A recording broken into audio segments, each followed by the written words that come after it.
Arrancamos el capítulo número 6 de nuestro libro En el Jardín de la Paz, un libro solamente para varones con la intención de sencillamente que la información, como es pensada en varones, son los únicos hombres aquellos que pueden resolver con esta información.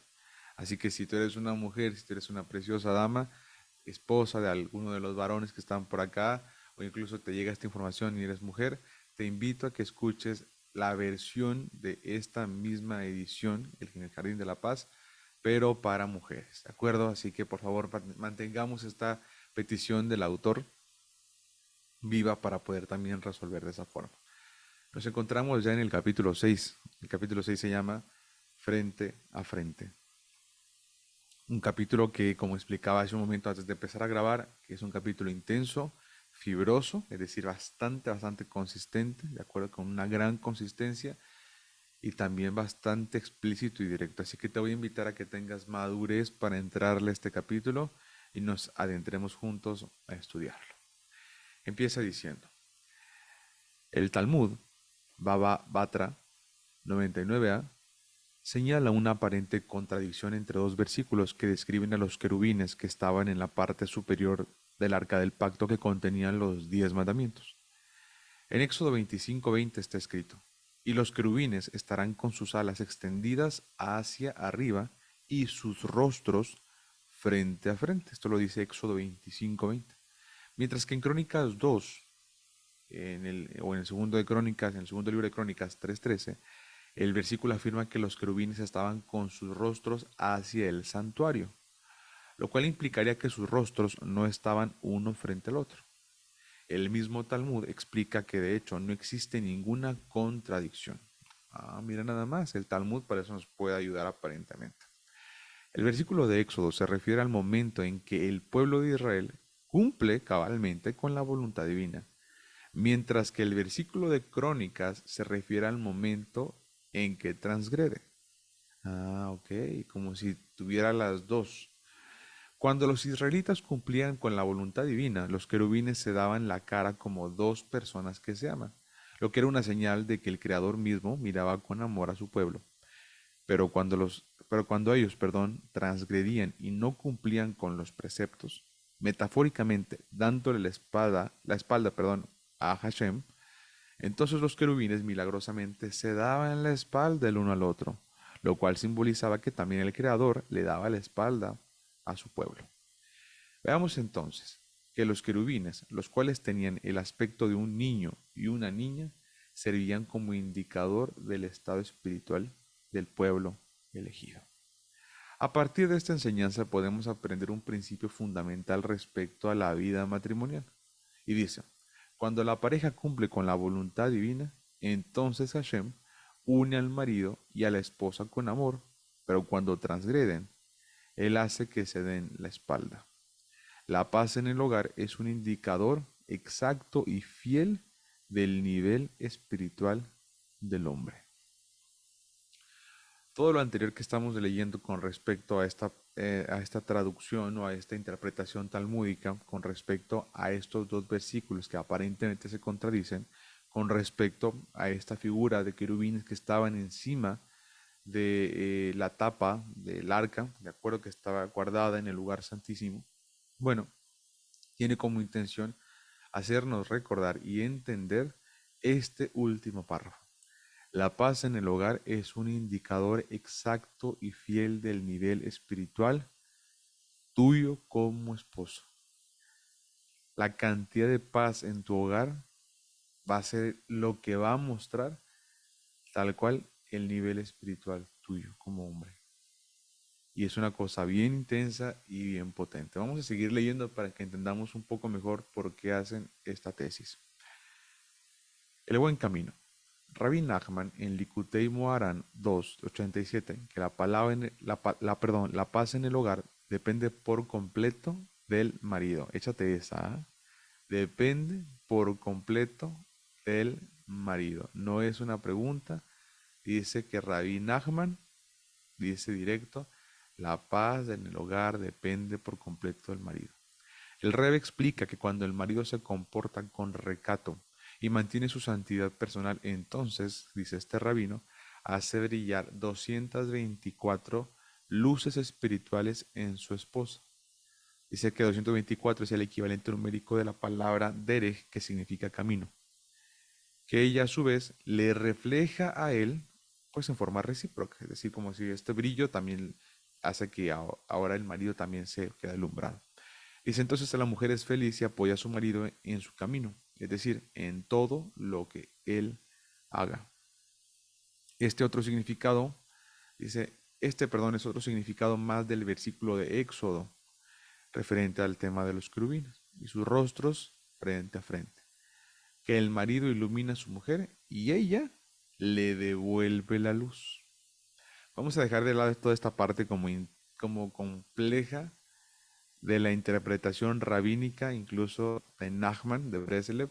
Ok, si yo les dijera, ¿cuántos varones aquí podrían dar fe y de testimonio que cuanto más se esfuerzan porque su mujer pueda brillar, iluminar y alumbrar, y entre más recursos ponen, amén o no amén, que les retorna en verdad con creces ese brillo? ¿Hay algún varón que esté aquí que pueda dar en verdad fe de que funciona así, de que sí sucede eso, que entre más inviertes en tu amada, más puedes cosechar de tu amada? Veo a Javier diciéndome que sí, veo a Álvaro diciéndome que sí, todos los demás no los veo, pero con que yo vea aquí a dos testigos, Javier y Álvaro, que tienen sus preciosos años y su trayecto bien recorrido en el matrimonio, de verdad todos los demás deberíamos decir que sí, igual que ellos. ¿De acuerdo? Si lo estás viviendo, amén, bendito el Señor. Si no lo estás viviendo, significa que hay algo que aprenderle. Pero esto es una realidad. Ahora, si nos vamos a la interpretación rabínica, mira lo que te está diciendo, y hasta te lo pone con una interpretación con números y con luces y con derech, camino, interpretación. Bueno, está bien, ya vamos a verla desde su perspectiva, pero sin su perspectiva podemos decir que sí, y hoy tuvimos dos testigos que nos lo dejaron notar claramente. Dice, pero si el marido corrompe su camino, transgrediendo, y atención porque va a mencionar esta parte, por favor presten mucha atención. Si el marido corrompe su santidad personal, tal como está escrito en Génesis 6:12, pues todo ser de carne había corrompido su camino sobre la tierra, entonces él ya no ilumina a su mujer con este tema de las 224 luces, y entonces ella se volverá en su contra y se opondrá al camino de él, tal como enseñaron los sabios, y si él no tiene mérito, ella se vuelve contra él. Atención porque va a aparecer el tema del buen camino y de la santidad personal. Es bien importante que me presten mucha atención a partir de ahora, porque veníamos hablando de la paz en el hogar, después estamos ya hablando de la santidad personal, ¿está bien? Y veníamos originalmente del tema de que la paz en el hogar es un indicador exacto y fiel del nivel espiritual del hombre. O sea que si no hay paz en el hogar, este libro me está queriendo decir, ojo lo que te voy a decir, si no hay paz en el hogar, este libro me está queriendo decir, hay algo en tu nivel espiritual que está atorado. ¿De acuerdo? Porque la paz en el hogar, según la tesis de esta parte rabínica, te está diciendo que esto es completamente tu responsabilidad como esposo. Como esposo, pues. Ahora, la paz en el hogar es, de hecho, un certificado que lleva la firma del Creador mismo y una demostración que el marido está cumpliendo con la voluntad divina, o más específicamente, si está manteniendo y otra vez aparece el concepto, santidad personal, o no. Un problemático.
A ver, estoy resolviendo, dame un segundito para ver. Aquí me escuchan ya, pero ya estoy por resolver. Un segundito, espérame.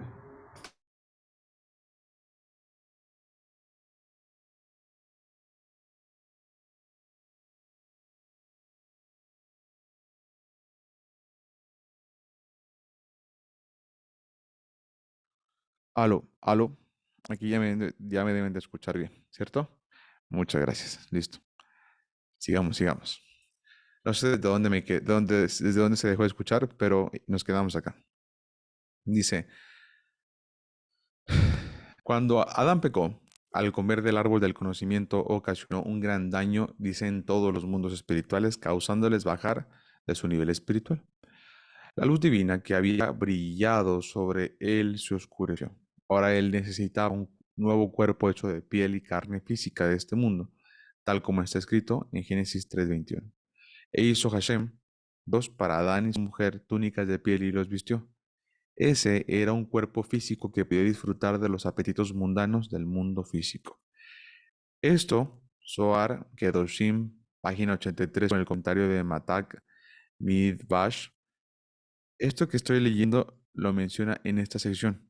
Ahora, voy a hacer una pausa, por favor, escúchenla muy bien, porque no quiero que nos metamos en conflictos difíciles ni nada de esto. Para mayor información de este tema de Adán antes de pecar, les invito a que escuchen con toda atención los capítulos de Deuteronomio, bueno, el capítulo de Deuteronomio 6, perdón, todos los episodios de Deuteronomio 6 cargados en generación desafiante. Lincoln se explica muy bien qué pasa con este Adán antes de que sufra esta especialización, ¿de acuerdo? Y antes de que aparezca Eva, y antes de que se le pongan pieles. Ok, no me voy a meter en el tema, pero lo que estoy diciendo tiene un montón de sentido con lo que Lincoln se establece en Deuteronomio 6. ¿De acuerdo? Les invito a que lo escuchen, por favor, les va a ayudar muchísimo a entenderlo. Sigue diciendo. El Zohar nos enseña que el deseo sexual surgió como un castigo, una oscuridad física que les fue forzada a Adán y a su esposa como resultado de su pecado. ¿Quién dice esto? El Zohar es un rollo judío, tranquilo, ¿de acuerdo? Quedémonos y entendamos, o sea, vayamos avanzando con él. Dice, antes de pecar el cuerpo de Adán era absolutamente puro y brillaba con un fulgor más resplandeciente que el sol y la luna. Hasta ese momento su unión con Eva había tenido lugar en un nivel absolutamente espiritual, lo mismo que dice Lincoln, apartado completamente de cualquier apetito físico y lujuria. Por lo tanto, la alegría de la mujer y la paz en el hogar dependen completamente de la santidad personal del marido. Atención, la alegría de la mujer, de tu esposa, y la paz en tu hogar, escucha lo que te voy a decir, dependen completamente de tu santidad como marido. Y lo principal en el cuidado del Brit se encuentra en la relación diaria con su esposa y en el momento de su unión física. Mira lo que te voy a decir.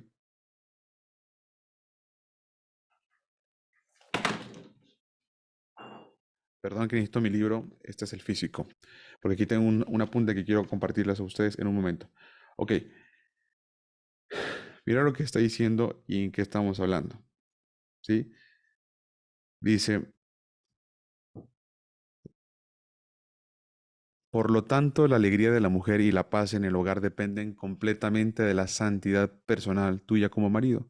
Y lo principal en el cuidado del Brit se encuentra en la relación diaria con su esposa y en el momento de su unión física. Cuando habla del tema del Brit, hace relación también al tema del pacto en la carne que el Señor le demanda a los varones, ¿sí? Y cuando dicen el cuidado del Brit, hace relación bien directa con la relación que existe en lo espiritual con lo físico en relación a lo sexual. Se va a meter en ese tema y es muy, muy buen, o sea, muy, muy magistral la forma en la que este libro lo hace.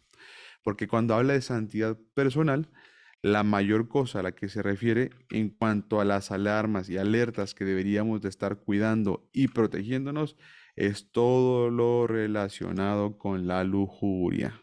Así que de verdad prestemos atención porque es algo en lo que todos como varones estamos propensos, ya que somos los varones los que más vulnerables somos ante nuestra vista y a violentar el pacto, por eso la palabra abrir tiene que ver con pacto,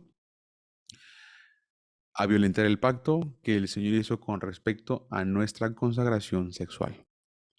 Atención, dice, la santidad personal del marido, o tikkun habrit, ejerce una poderosa y positiva influencia en la mujer, en la alegría de la mujer. Escucha esto. La santidad tuya como marido ejerce una poderosa y positiva influencia en la alegría de tu esposo. El Tikkun Habrit, ¿de acuerdo?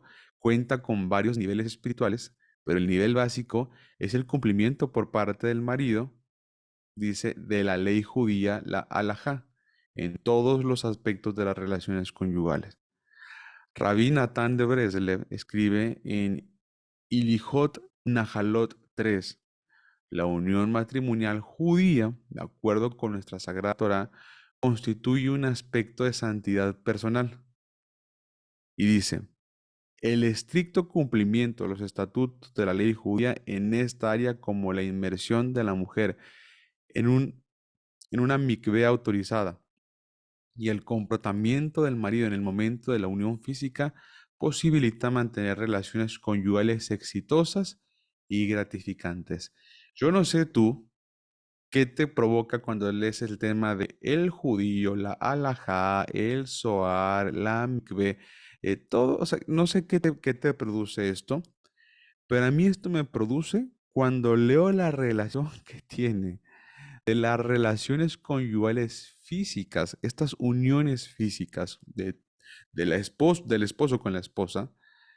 Me parece extremadamente elegante y de consagración máxima relacionar algo tan físico con la consagración, con la santidad.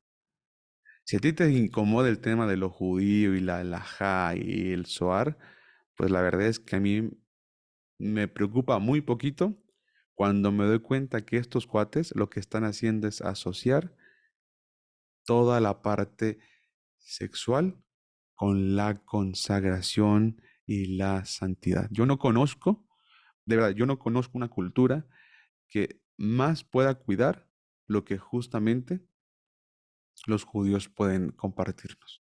Por eso es que este libro de verdad nos debería de interesar a todos, porque pone de una forma magistral y en una situación y en un estado de pureza tal como ninguna otra civilización o cultura lo podría hacer.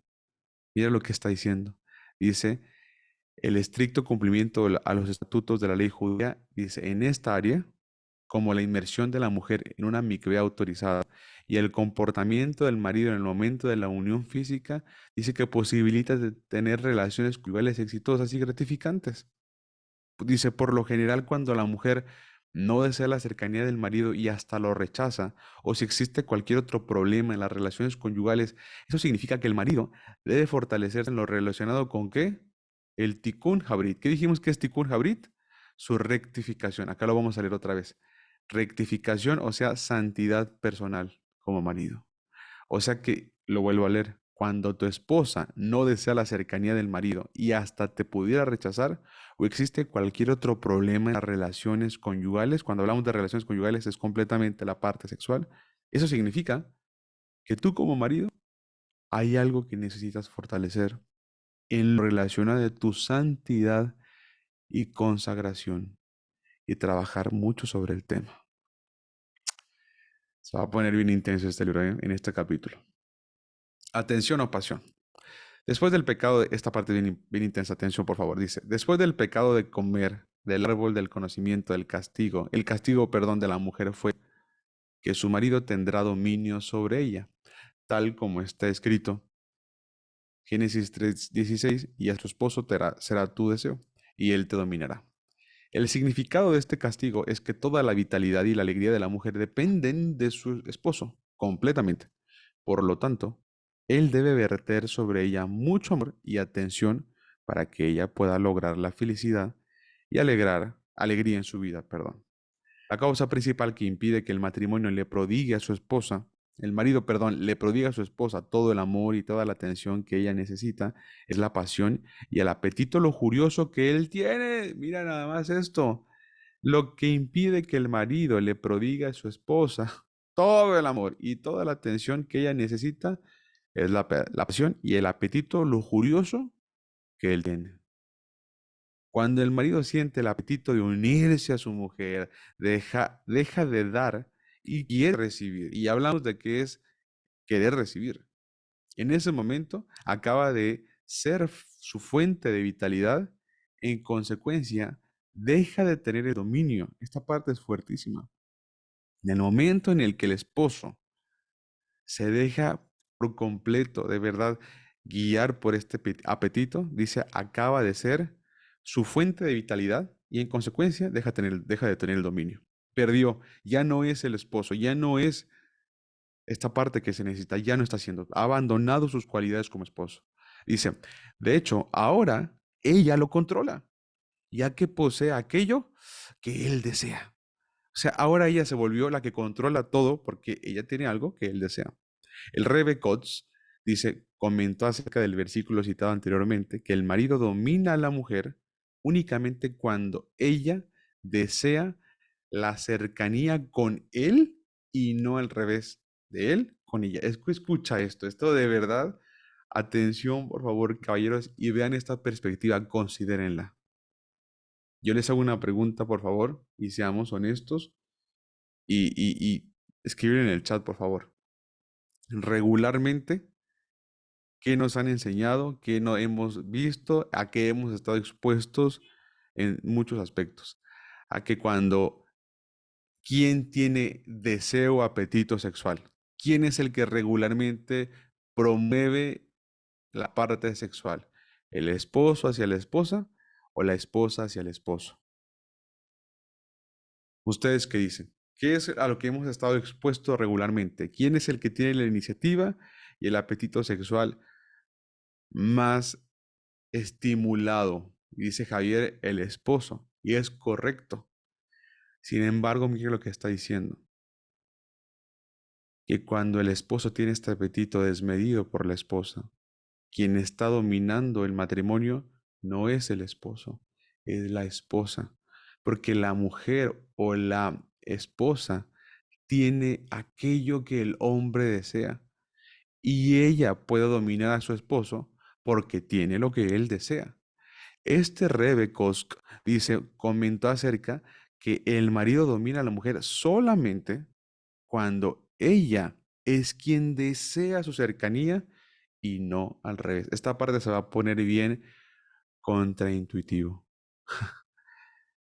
Cuando ella desea la cercanía contigo, entonces estás de verdad viviendo bajo el versículo que dice, a tu esposo será tu deseo y él te dominará.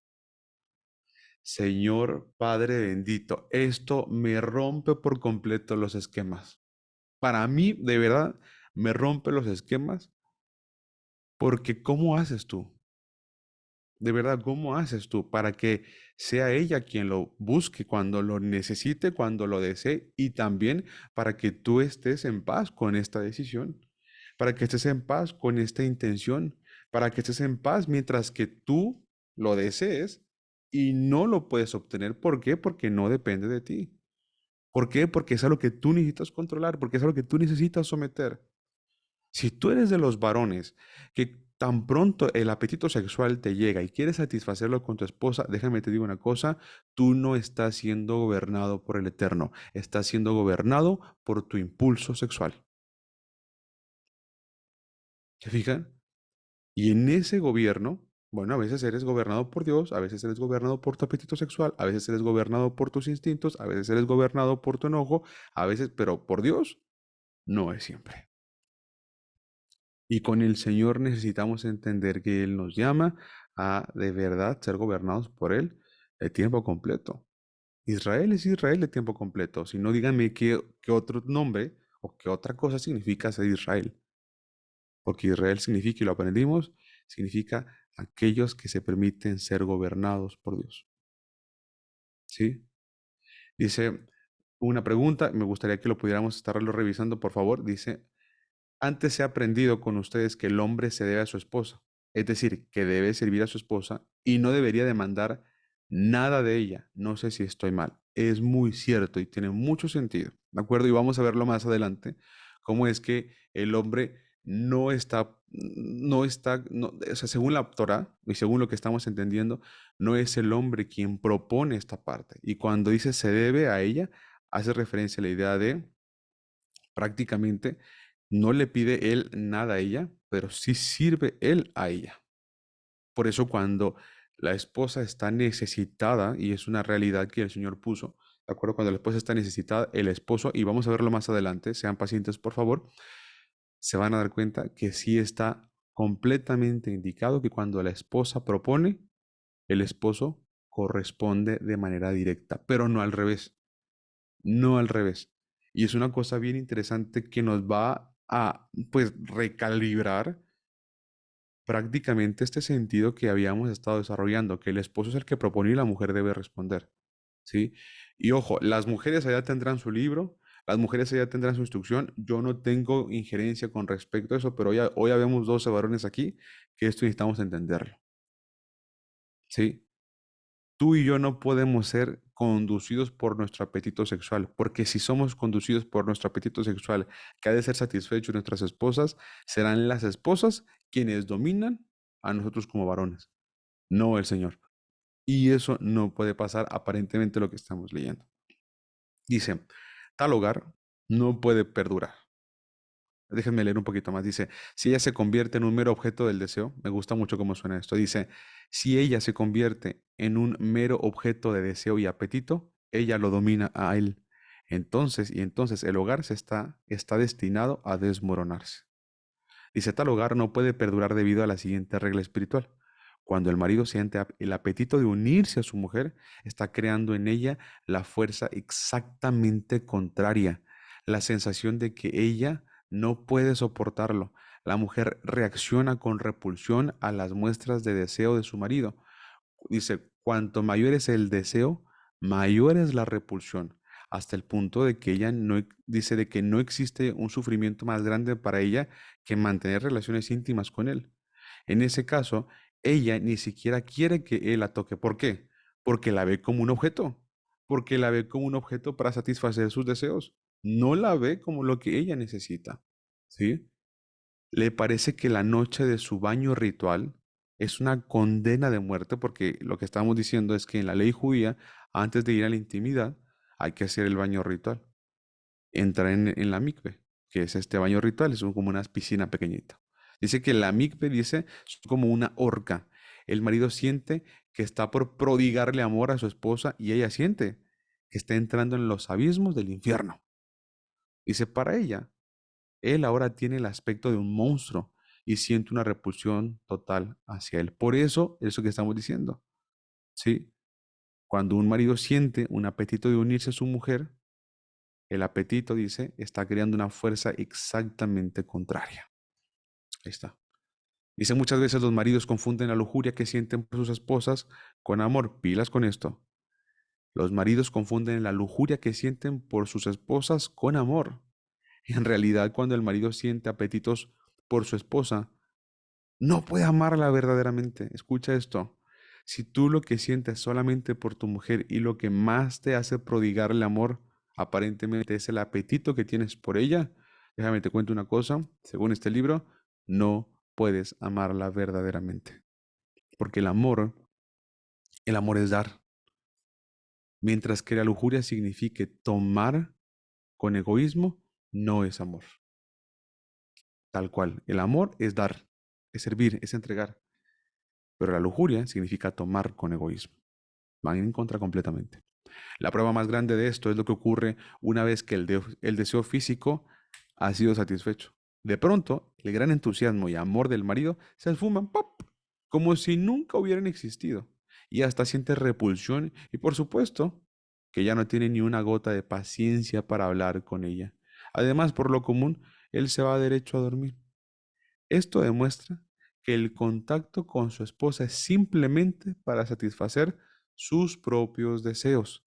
En otras palabras, el gran amor que siente hacia su esposa es en realidad solo pura lujuria. Ven, La esposa que siente que su marido la trata como a un objeto inerte que no tiene ni alma ni sentimientos, se siente más muerta que viva.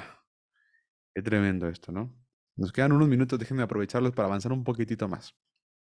Amor u odio. La Torá relata la historia de Amnón y Tamar. Atención porque lo vamos a ir a relacionar con una historia en la Torá.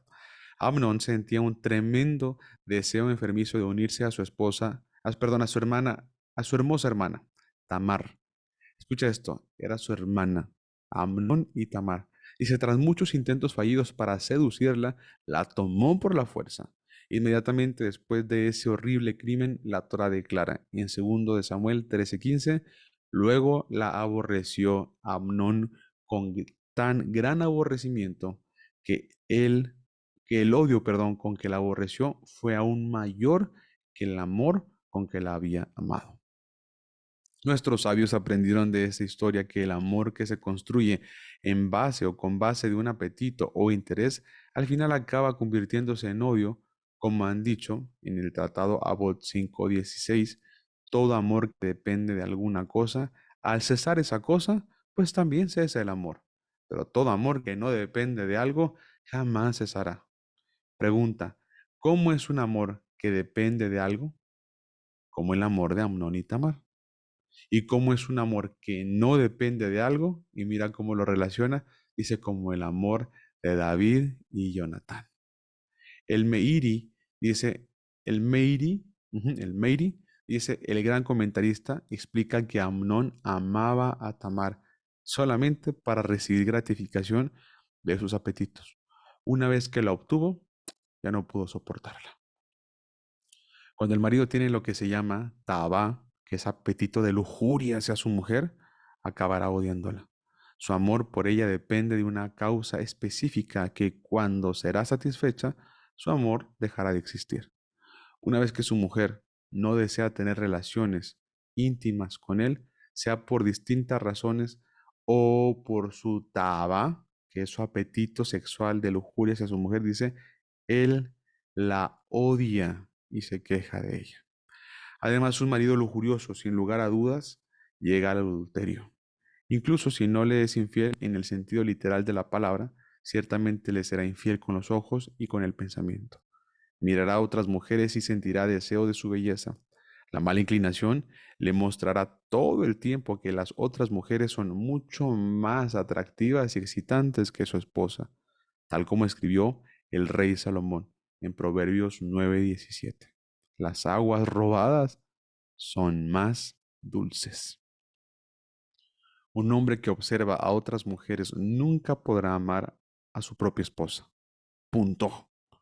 Un hombre que observa a otras mujeres nunca podrá amar a su propia esposa. Ella siempre estará enfadada con él, tal como está escrito en Proverbios 18:1. El apetito lleva a la separación. El rabino Yosef Haim, de bendita memoria, el Ben Ish Hai, relata una historia relacionada de un hombre que fue a ver a un rabino. El rabino le preguntó cuántas mujeres tenía. El hombre, completamente confundido, le respondió, estimado rabino, no entiendo la pregunta. Tengo una sola mujer, por supuesto. Entonces le respondió el rabino, mentira, tienes muchas mujeres y las escondes en recámaras ocultas. Pero rabino, trató de decir el hombre choqueado. Yo veo, siguió el rabino cerrando sus ojos, que a menudo piensas y fantaseas con otras mujeres y sus imágenes están grabadas en tu mente y en tu corazón. De repente abrió sus ojos y dijo, esas son las recámaras ocultas en las que escondes a tus otras mujeres. Y el hombre rompió a llorar y admitió que era verdad. Cuando un hombre piensa en otras mujeres, observándolas y fantaseando con ellas, además de serle infiel a su esposa, también está transgrediendo muchas otras prohibiciones severas de la Torá, ya que está prohibido observar a otras mujeres y pensar en ellas, como está escrito, Números 15:39.